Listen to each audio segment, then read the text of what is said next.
Standing at 4,200 meters, Mount Cameroon remains the highest point at this moment in Central and West Africa. It also doubles as one of the most visited touristic sites in Cameroon. Every year as Ndolo travels, we have the opportunity to take tourists to the summit, and over the years we can only take a select number of people. And so to be able to make Mount Cameroon more accessible and put more information out there, I'm going to be doing a series of videos to educate you on the steps needed and what it takes to hike Mount Cameroon to the summit. And so this is the first video, and I'm going to be talking about how to plan a trip to Mount Cameroon for yourself or for a group of people. The very first thing I would like to start by saying is that you can do this on your own, as in you can follow all of these steps by your own, or you can contact one of the Mount Cameroon approved agencies to help you do that. And that is where we come in as Ndolo Travels. So we can plan a hike to Mount Cameroon for you or your friends or a group of people, and provide all the necessary steps that you guys need to get it done.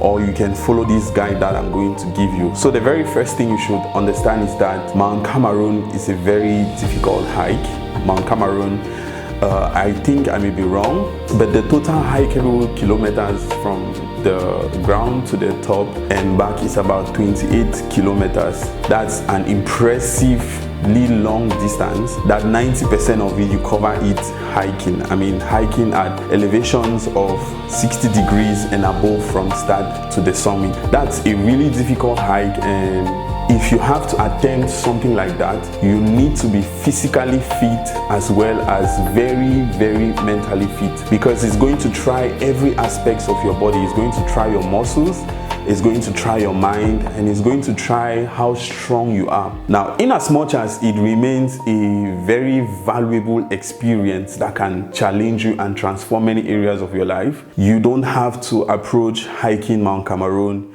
when you are not very, very fit. The next thing you have to put in place is to understand that Mount Cameroon is in Boya. Irrespective of where you are in the world, if you have to hike Mount Cameroon, you need to factor in cost from where you are to Boya. And depending on where you are, it can vary. You know, for somebody who is already in Boya, you don't need a lot of cost. You probably just need to take yourself to the foot of the mountain. But before you ever go to the foot of the mountain, the very first thing you need to do is that you need to seek approval. And that is where, even if you're doing this trip alone or you're doing it as a group, a licensed organization come into play.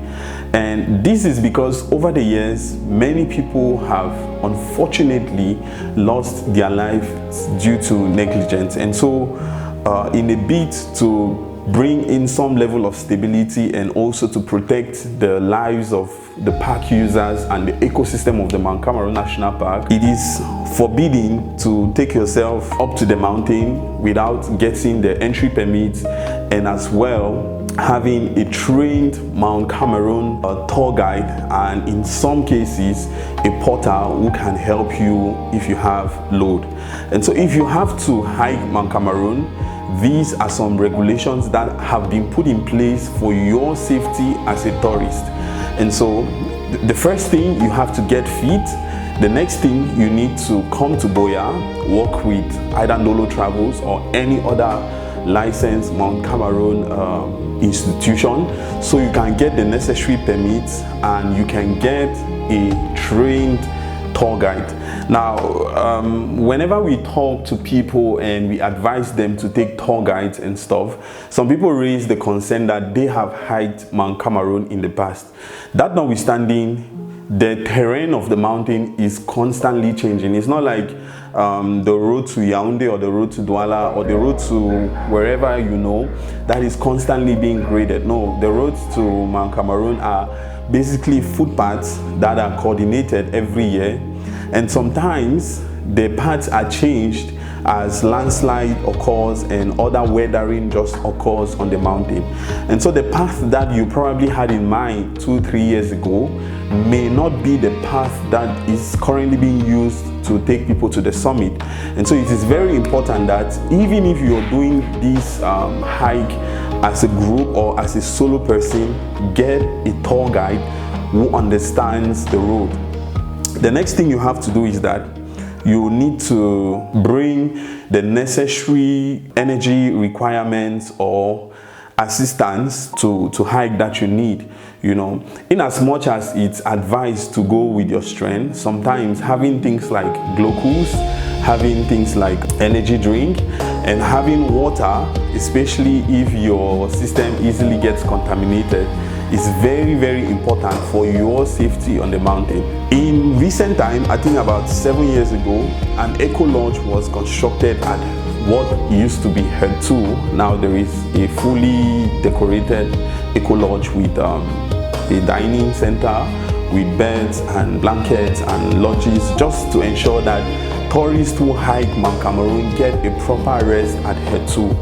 And so you have to factor that into your cost if you will somewhat spend a night or two on the mountain. And so bearing in mind that they have eco lodges there as well, and they range from 50,000 to, I think the other ones down are like 10,000. But then, like I'm saying, you would have to contact the Mount Cameroon National Park for accurate prices, and it changes every year. But as of 2025, the cost of the lodges range from anywhere from 10,000 to 55,000 francs a night. And so once you go there, you are entitled to breakfast and dinner depending on when you're going to arrive, and as well as comfortable sleeping places which are going to keep you warm.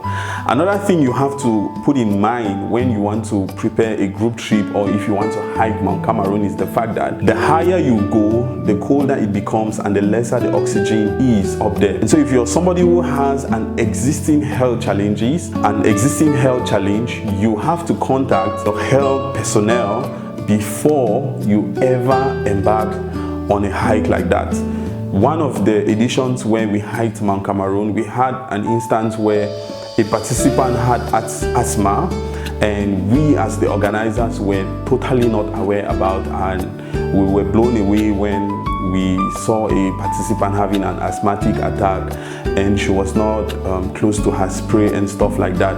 On our part as Ndolo Travels or as organizers who take people to the summit, we always get basic first aid, and sometimes the first aid may not be exactly where the participant is having an attack. So it is important that if you have special health needs and you have just challenges in your body, probably you had an accident or you had muscle failures or just something in your body that you think will prevent you from having the full experience, it is important that you consult with your health professional before you ever step out to hike Mount Cameroon. And to not make this video very long, let me just check if there is something I am missing. I would like to talk about a realistic expectation that it is important that you have if you would ever venture hiking Mount Cameroon as well. In as much as everybody's goal is to reach the summit to get the feeling of standing at 4,100 meters above sea level, some people will never get there on their first attempt, and it is not shame, it is not something to feel less about, because our bodies respond differently to pain. Remember, I started by saying that hiking Mount Cameroon is a very difficult experience. So there are people whose pain threshold are higher than others, and there are just some people who naturally are not as fit compared to other people. And so in as much as you have it as the goal to get to the summit, if your body stops you from going and you really see that you cannot go, and as well your tour guide sees that you cannot go, because there are times when we see a participant who can get to the summit, but because they are feeling fatigue in the moment, they feel discouraged to continue. And so that is where the experience we have mustered over the years as tour guides comes into play.